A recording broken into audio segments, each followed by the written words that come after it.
currently 9:08 PM na. And ngayon pa lang ako magfu-function kasi may hangover nga. Umattend ako ng birthday party kahapon ng pamangkin ko. Tapos ayun, nag-inuman. So, that's why. Hindi naman sobrang lala ng hangover ko today. Pero ngayon lang tayo nag-function talaga. Today is Thursday yata? Yeah, today is Thursday. It's July 23. And we need to pack because tomorrow we are moving out.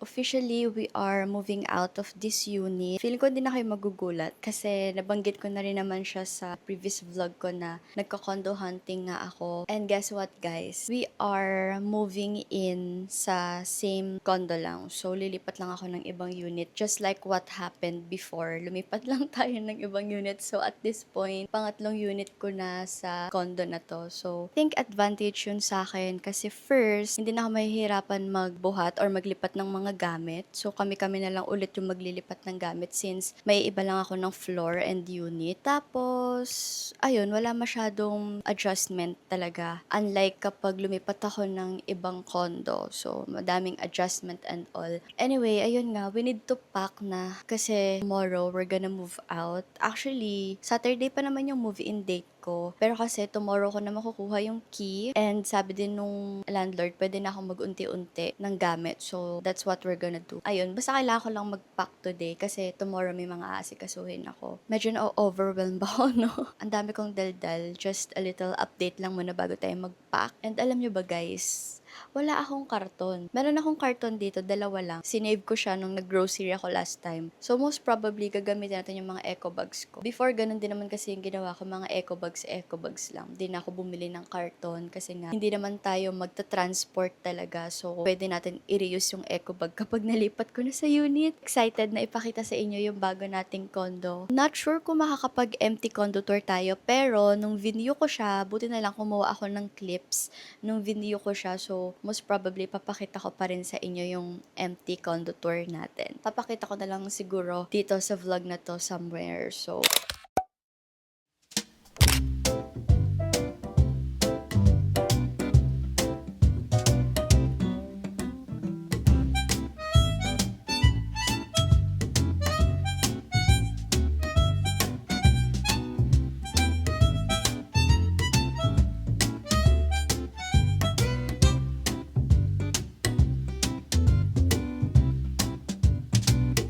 naman ang mga update natin for today. Anyway, let's start packing na. Sobrang kalat ng condo ngayon. As in, wala akong masabi. Kalat siya talaga.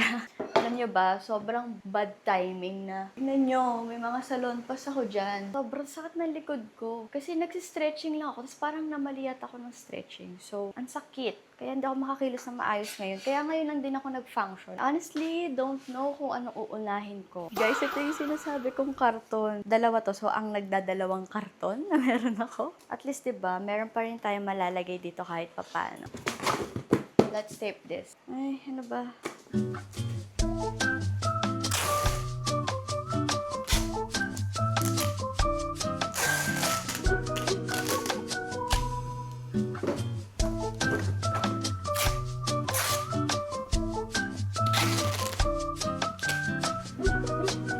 Boxes are done. Pero di ko pa alam kung ano ilalagay ko dito. Let me get my eco bags. Okay, these are all the eco bags na gagamitin natin.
ano.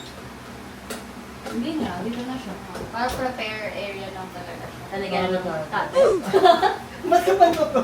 Saan siya mas okay? Ganyan? Or ganito? Kapakon. Naman mo? Meron yung tissue. Sige. Hey guys, update. This is after, I think, 2 to 3 days nung nag-move in tayo. I'm so sorry, hindi ko na kayo na-update sa mga naging ganap while nagpapak ako and then yung day din nang nag-move in. I think nakakuha ko ng konting clips pero sobrang konti lang. Kasi 3 nga lang kaming nagtulong-tulong ibaba yung mga gamit as in lahat. So, lahat ng mga mabibigat, si Marco tsaka si Lon lang yung nagtulong tapos ako nag-help ako sa pagpack. And then, late na kami nakapagsimula kasi supposedly talaga Saturday pa ako mag-move in. Pero Friday, nabigay na kasi yung susi sa akin. So sabi ko, sige, unti-untiin na natin. Tapos hanggang sa, sige, tapusin na natin ngayon. Parang hapon na dumating si Marco since ang plan naman talaga is Saturday pa mag-move in. So nagulat siya nung pagdating niya. Sabi namin, okay, game na. So hindi siya prepared. Anyway, natapos kami ata nung Friday, mga almost 9 p.m. And then, up until now, 3 days later, hindi pa rin po ako nakakapag-ayos.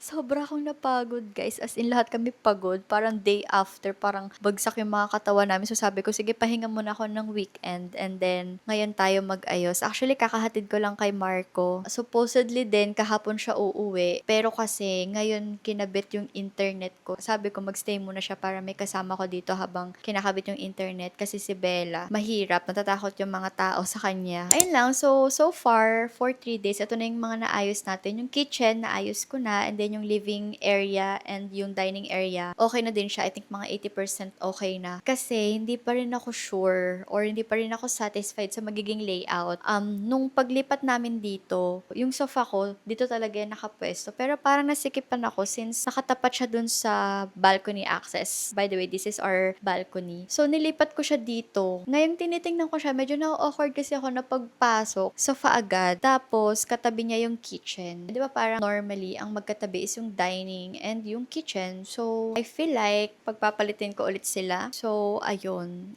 That's our agenda for today. And then, in-unbox ko kanina yung bago nating kitchen rack. Diba before doon nakalagay yung mga kitchen appliances ko. Ang problema ko ngayon, yung area kung saan dapat magluluto, wala siyang countertop. Kailangan kong bumili ng parang another kitchen rack para meron akong patungan ng stove. Tapos doon ko na din nilagay yung mga kitchen appliances. So, I think pakita ko sa inyo yung current situation. So, disclaimer lang, I'm so sorry, makalat talaga, legit. Sobrang kalat talaga. Feeling ko bukas ko pa to totally maaayos talaga lahat. Okay guys, so this is the current setup. Nung una, nandito yung dining ko. Ito yung kitchen natin. So, mas okay talaga if andito yung dining. Pero ang problema ko kasi yung projector, wala akong mapaglagyan. And ito yung magandang spot. Pero right now, I think, parang mas gusto ko na siya ilipat dun sa likod. Parang mas maganda na nandito yung dining. Para, alam mo yun, malapit siya dito. Anyway, this is our kitchen. So, ito yung sinasabi kong in-unbox natin kanina. I got it sa Shopee. This is going to be my office area. Nandyan pa yung mga kalat. Also, mga kalat. So, kailangan ko pa i-unpack yan. And, ayan, kailangan ko pa i-unpack. Ang dami ko pang kailangan gawin. And then, this is my master's bedroom. So, as you can see, tinanggal ko yung mga bedsheet and everything kasi papalitan ko din siya. Yung maleta na yan, may laman ko pa ng mga damit. So, that's our condo tour for now na hindi pa siya ayos. Let's start na. Ayusin natin to.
Good morning, guys! Today is the next day na. It's currently 10:17 a.m. Let's cook breakfast. Actually, let's prep this chicken muna. Ito yung dapat gagawin kong chicken inasal kagabi pero hindi ko siya nagawa. So, i-marinate muna natin siya para lunch and dinner natin later bago ako magluto ng breakfast.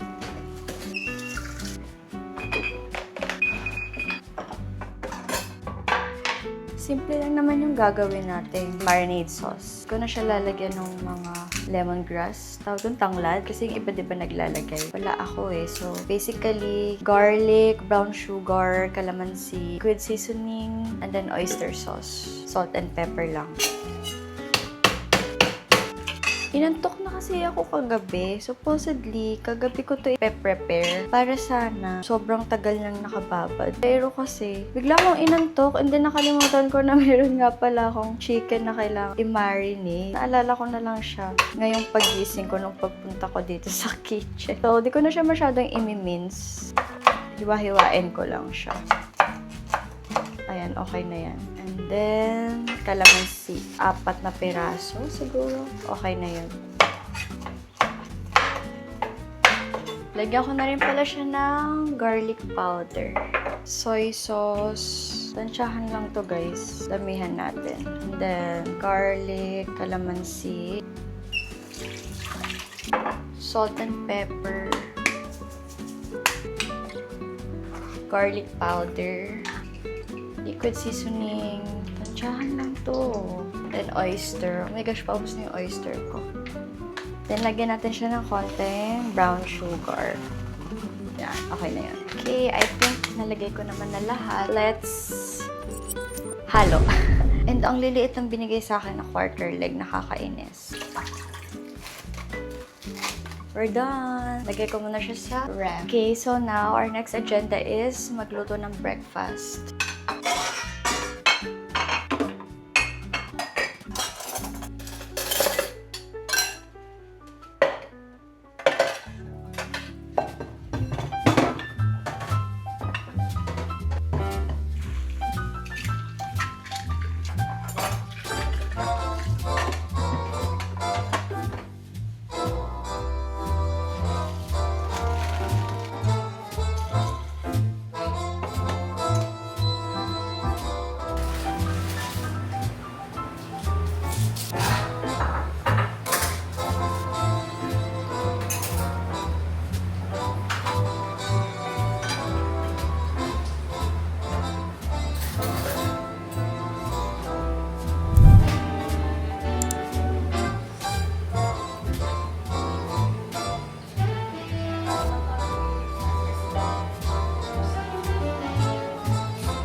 I actually don't know where to start, but I feel like ito muna, ayusin natin. Kasi ang dami pang mga eco bags and all, so that's what we're gonna do. Let's go. Asan yung speaker ko kaya? Connected to Angelica's iPhone and Angelica's MacBook Pro.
Hey guys, update. Hindi ko na malayan yung oras. It's 3:13 PM na. Oh my gosh. Sobrang pawis na ako. So, sabi ko magsha-shower muna ako pero nagugutom na rin ako at the same time. Paluto na yung chicken inasal natin. In-airfry ko lang siya. And then, buti nakapagsaing na rin ako. Our progress, siguro mga 80% done na tayo. Okay na yung office area ko. Konting linis na lang. And inayos ko na rin tong storage. Inorganize ko siya para hindi makalat tingnan. And then yung CR, medyo inayos ko na rin. So, ang problema ko na lang is yung bedroom ko. Ganito pa yung itsura niya as of the moment. Ang dami ko pang damit and feeling ko later ko na lang siya gagawin. Kakain muna ako and then pakainin ko rin si Bella tapos ilalabas ko din siya after niyang kumain. So, ayun na lang naman yung natitira nating agenda for today. I think matatapos naman natin siya but let's eat cause I'm so hungry guys. Guys, nilipat ko pala yung air fryer dito kasi kanina nagulat ako. Sobrang init. Ang kulob niya pala kasi dun sa ilalim. Unlike before, yung stainless ko, di ba parang open yung gilid mo. Ngayon kasi, naging kulob siya. So, feeling ko delix. Kaya nilipat ko na siya dito. Wow!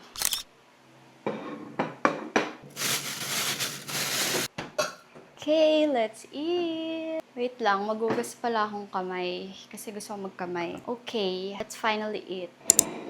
Wait lang, sobrang init.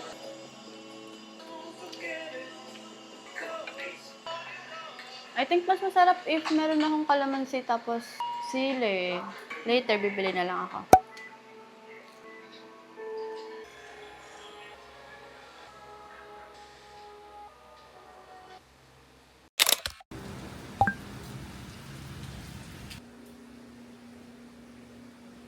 Hey guys! Good afternoon. It's currently 12:42 PM na. Oh my God. Nagising ako ng 11 AM. Actually, nag-alarm ako ng 8 and then sabi ko, okay, 5 minutes. Tapos nagising ako after 3 hours na. Pala kasi sobrang lakas ng ulan sa labas. Kaya napasarap yung tulog natin and sobrang pagod na pagod din ako kagabi dahil tinapos ko talaga yung mga dapat gawin. So right now, maayos na and we are finally settled in. Okay na yung master's bedroom, okay na yung office area, and okay na yung lahat. So, wala na akong problema. Kailangan ko na lang bumili ng mga organizers and mga kulang dito sa space natin. But yung mga pag-a-unpack, tinapos ko siya kagabi. So, I am super tired. And inayos ko din yung layout ng bedroom natin. Kasi, pinagpalit ko yung cabinet tsaka yung bed ko para if natutulog ako, hindi awkward na kita ko yung balcony agad since nasa lower floor nga tayo. So, alam mo yun, parang hindi ko na-feel yung privacy. I feel like I am invaded. Charot. Char, hindi naman. Today is Wednesday and today we're gonna watch Spider-Man!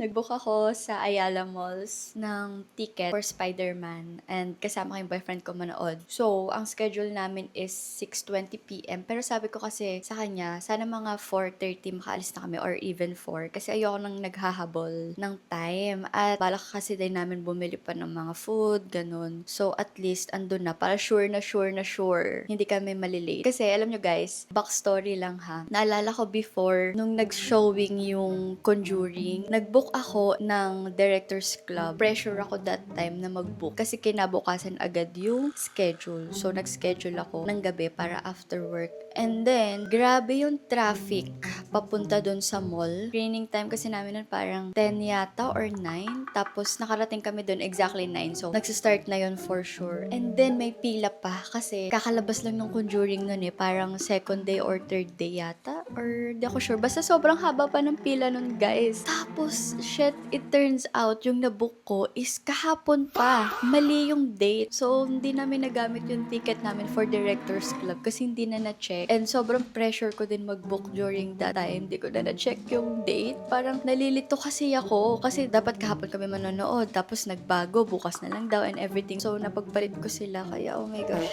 Ayoko na mangyari yung nangyari before. Wait, ayan. Ito double check natin. Para talagang totoong totoo.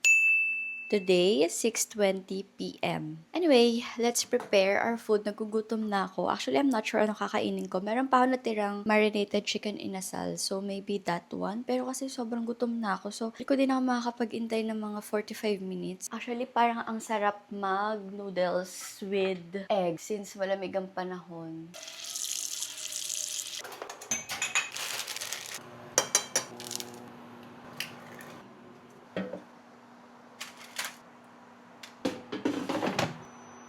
Okay guys, let's eat. Ito muna. Kasi medyo matagal pa yung inasal eh. Mga 30 minutes ko pang i-air fry yun. So, sobrang nagugutom na ako. So, mag-noodles muna tayo while waiting. And actually, parang may call ako mamayang 1:45 or 1:30. So, baka after this, baka tumawag yung HR. Meron akong HR interview. Very quick lang naman daw. Sabi ko nga tomorrow na lang kasi nga parang wala akong time today. Kasi aalis ako. Kaya lang sabi niya, saglit lang daw, 5 to 10 minutes. So sabi ko, sige.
Today is actually Tuesday and it's currently 7:43 p.m. I just had my job interview earlier and then tomorrow meron ulit akong interview. I am hoping and praying na sana this time matanggap na tayo. Anyway, meron ako nakitang nag-post sa group page ng condo and nagbebenta sila ng mga pastries. It looks so good. Parang masarap to sa mainit na kape. Let's eat, guys. Actually, wala akong gana kumain ng kahit na ano. Like, ayoko mag-rice today. Let's see.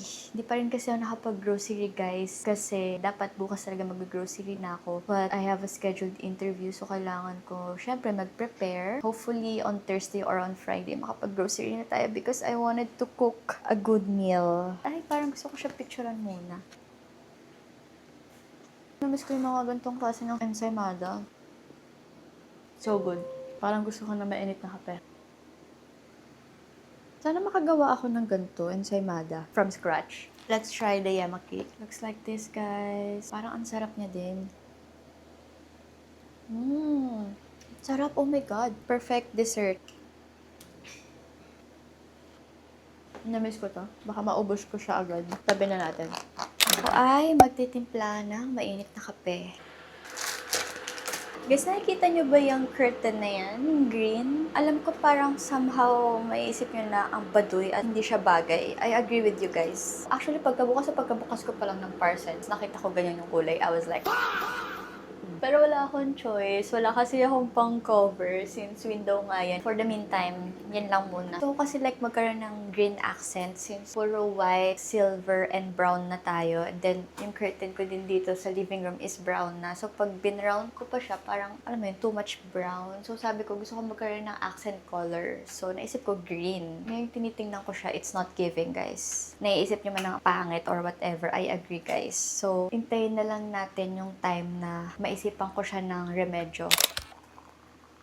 Cheers, guys! Ayoko na sana magkape kasi anong oras na baka di na naman ako makatulog. Pero, this is my first coffee for today. Hindi ako nakapagkape kanina kasi nga nag-interview ako, guys. So, sabi ko, baka pag magkape ako, baka nervyusin ako. Welcome to my office area. Kaya ako nandito ngayon kasi I'm gonna edit a vlog and then magpe-prepare na rin ako for my interview tomorrow. That's our last agenda for today.